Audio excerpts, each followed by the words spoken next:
പിന്നെ സഞ്ജുവിനെ കണ്ടു നല്ലൊരു പണിയും കൊടുക്കണമല്ലോ.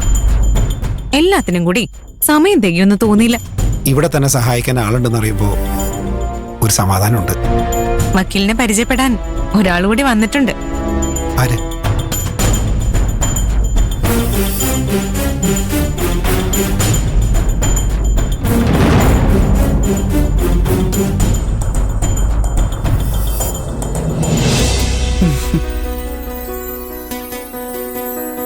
അക്ഷര ചേച്ചി.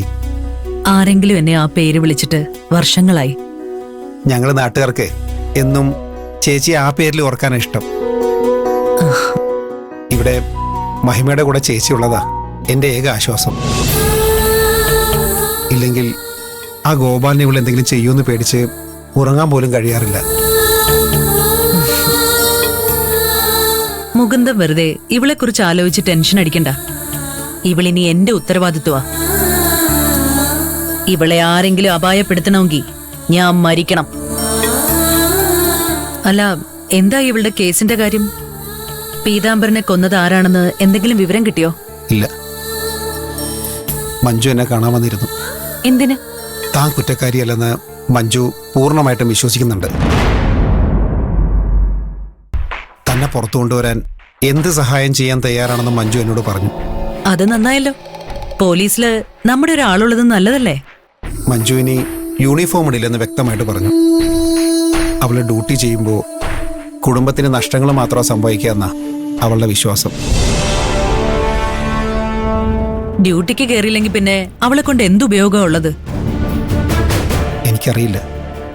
പക്ഷേ സഹായിക്കുന്നത് ആരായാലും സ്വീകരിക്കുക, അല്ലാതെ വേറെ മാർഗമില്ല എനിക്ക്. ചേച്ചി വെറുതെ സഹായിക്കുന്ന പോലെ ഒരു പ്രഹസനം നടത്തുക. ശരിക്കും അങ്ങനെ ഒരു ഉദ്ദേശം ഉണ്ടായിരുന്നെങ്കിൽ ചേച്ചി തിരിച്ച് ഡ്യൂട്ടിക്ക് കയറി യഥാർത്ഥ കൊലയാളിയെ കണ്ടുപിടിച്ചേനെ. മഞ്ജുവിന് തന്നെ ജയിലിലാക്കിയതിൽ കുറ്റബോധമുണ്ട്. അതുകൊണ്ട് തന്നെ പുറത്തിറക്കാൻ വേണ്ട സഹായം ചെയ്യുന്ന എനിക്ക് തോന്നുന്നത്. നമുക്ക് കാത്തിരിക്കാം. മഞ്ജു മഹിമയുടെ നിരപരാധിത്വം തെളിയിക്കുമെന്ന് തന്നെയാ എന്റെ മനസ്സ് പറയുന്നത്.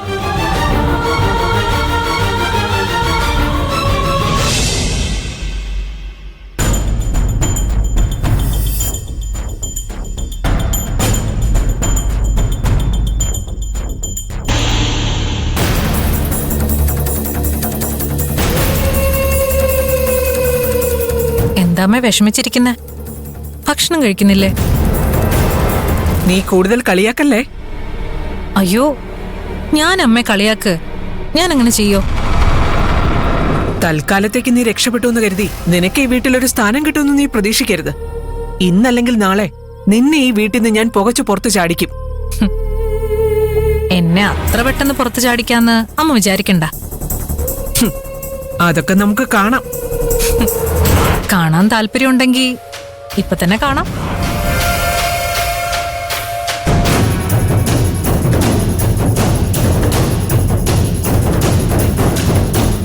ദാ കണ്ടു നോക്ക.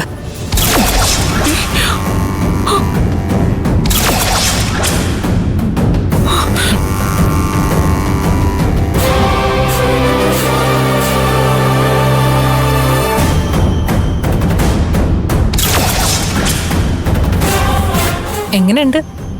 ഞങ്ങള് നല്ല ജോഡികളല്ലേ?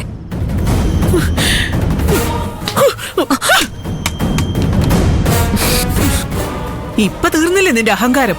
ആ ഫോണും അതിലെ ഫോട്ടോസും നശിച്ചു കാണും. ഇനി നീ എന്ത് ചെയ്യും? ഇങ്ങനെ വിവരക്കേട് കാണിക്കരുത് അമ്മേ. ശാസ്ത്രം വളർന്നതൊന്നും അമ്മ അറിഞ്ഞില്ലേ? ആ ഫോൺ കളഞ്ഞോണ്ട് ഒരു കാര്യവുമില്ല. അതിലെ ഫോട്ടോസും വീഡിയോസും ഓൺലൈനായിട്ട് ബാക്കപ്പ് ചെയ്തിട്ടുണ്ട്. എനിക്ക് എപ്പോ വേണമെങ്കിലും ആ ഫോട്ടോസൊക്കെ തിരിച്ചെടുക്കാൻ പറ്റും.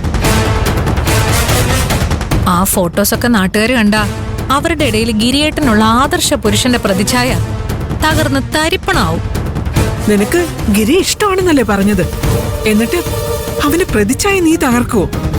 അങ്ങനെ ചെയ്ത അവൻ നിന്നെ വെറുക്കില്ലേ? ആ ശരിയാ. സ്വപ്നയ്ക്ക് അമ്മയുടെ ബുദ്ധി തന്നെ കിട്ടിയിരിക്കുന്നെ.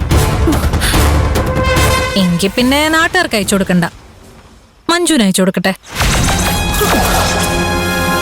അതാവുമ്പോ ഉറപ്പായിട്ടൊരു പൊട്ടിത്തെറി നടക്കും. അല്ലെങ്കിലേ അച്ഛനെ കൊല്ലാൻ കൂട്ടുനിന്ന ആളുടെ ഭാര്യ ആവേണ്ടി വന്നതിലുള്ള ഒരു കുറ്റബോധം ചെറുതായെങ്കിലും മഞ്ജുവിനുണ്ട്.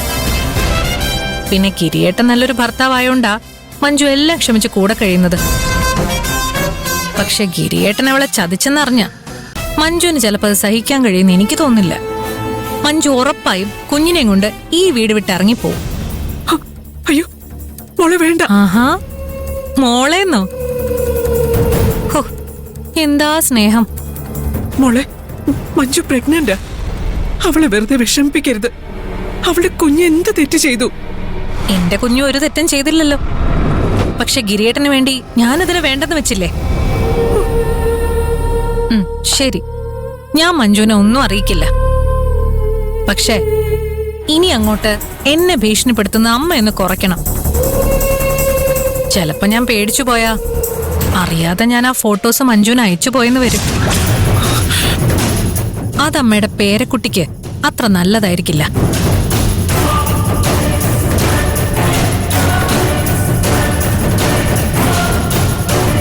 അതെ, നമുക്ക് കഴിക്കണ്ടേ? ഞാൻ വന്നോളാം. ആ, ഇത് മര്യാദ.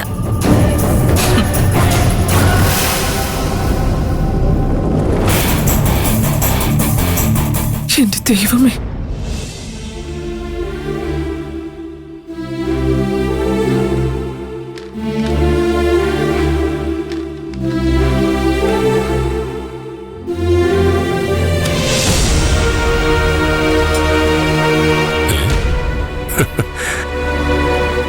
എന്താണ് ഒരു കള്ള ലക്ഷണം? ഗിരിയേട്ടന് വെറുതെ തോന്നുന്നതാ. എന്താണ് കയ്യില്? ഒന്നുമില്ല. ഒന്നുമില്ലേ? നോക്കട്ടെ.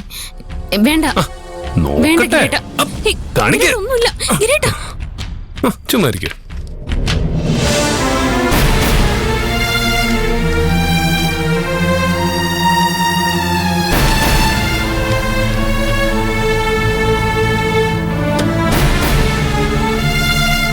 ഇത് പീതാംബരന്റെ കേസ് പോയല്ലേ? ഇതിനാണോ നീ ഇത്രയും ടെൻഷൻ അടിച്ചത്? ഇതെന്തിനാ എന്നിൽ നിന്ന് മറയ്ക്കാൻ ശ്രമിക്കുന്നത്?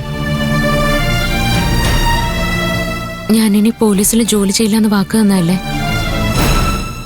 ഒരു വീട്ടമ്മയെ കഴിയാൻ തീരുമാനിച്ചിട്ട് പെട്ടെന്ന് ഇങ്ങനെ ഒരു പിന്മാറ്റം നടത്തിയ ഏതൊരു ഭർത്താവിനും ദേഷ്യം വരും. നിന്നോട് ജോലിക്ക് പോരുതെന്ന് ഞാൻ പറഞ്ഞോ? ഇല്ല. അത് നീയായിട്ട് തന്നെ എടുത്ത തീരുമാനമല്ലേ? പിന്നെന്തിനാ നീ ഞാൻ ദേഷ്യപ്പെടുമെന്ന് ചിന്തിക്കുന്നത്? ഞാൻ ഇപ്പോഴും പറയുന്നത് നീ വീണ്ടും ജോലിക്ക് കയറണമെന്ന് തന്നെയാ. എനിക്ക് അങ്ങനെ ഒരു ഉദ്ദേശമില്ല ഗിരിയേട്ടാ. എനിക്ക് ആ ജോലി ഇഷ്ടമല്ല. ഇഷ്ടമില്ലാഞ്ഞിട്ടാണോ സസ്പെൻഷനിലായിട്ട് കൂടി ആരും കാണാതെ വീണ്ടും ജോലി ചെയ്യുന്നത്? മിക്ക ആളുകളും ജോലി ചെയ്യുന്നത് ശമ്പളത്തിന് വേണ്ടിയിട്ട്. അങ്ങനെ അല്ലാതെ ചെയ്യുന്നവര് ആ ജോലിയോട് അത്രയേറെ താല്പര്യമുള്ളവരായിരിക്കും. ഗിരിയേട്ടൻ ഇങ്ങനെ തെറ്റിദ്ധരിക്കുമെന്ന് അറിയാവുന്നതുകൊണ്ടാ ഞാൻ ആരെ അറിയിക്കാതെ ഫയൽ ഇവിടെ വെച്ച് വായിച്ചത്. എനിക്കൊട്ടും താല്പര്യം ഉണ്ടായിട്ടല്ല ഞാനിത് വായിക്കുന്നത്. മഹിമ ജയിലിൽ കിടക്കുന്നത് ഞാൻ കാരണോ? അവൾ അവിടെ എന്തുമാത്രം ബുദ്ധിമുട്ട് അനുഭവിക്കുന്നുണ്ടെന്ന് എനിക്ക് ഊഹിക്കാൻ മാത്രമേ കഴിയൂ.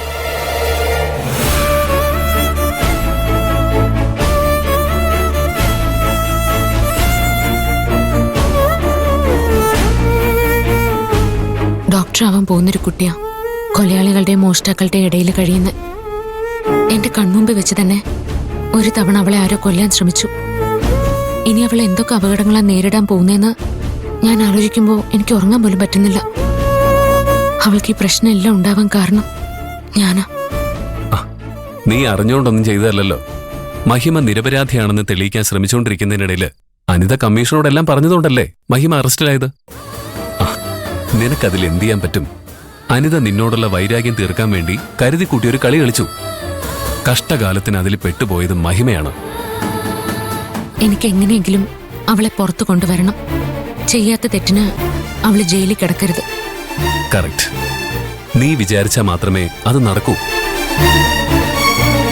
വേറെ ആർക്കും ഈ കാര്യത്തിൽ നിന്റെ അത്ര ആത്മാർത്ഥത ഉണ്ടാവില്ല. മഹിമ നിനക്ക് മോളെ പോലെ എന്നല്ലേ നീ പറയാറുള്ളത്? ഇപ്പൊ അത് തെളിയിക്കാനുള്ള അവസരമാണ്. നീ വീണ്ടും യൂണിഫോം ഇടണം. ഈ കേസ് അന്വേഷിക്കണം. യഥാർത്ഥ കുറ്റവാളിയെ നിയമത്തിന് മുന്നിൽ കൊണ്ടുവരണം.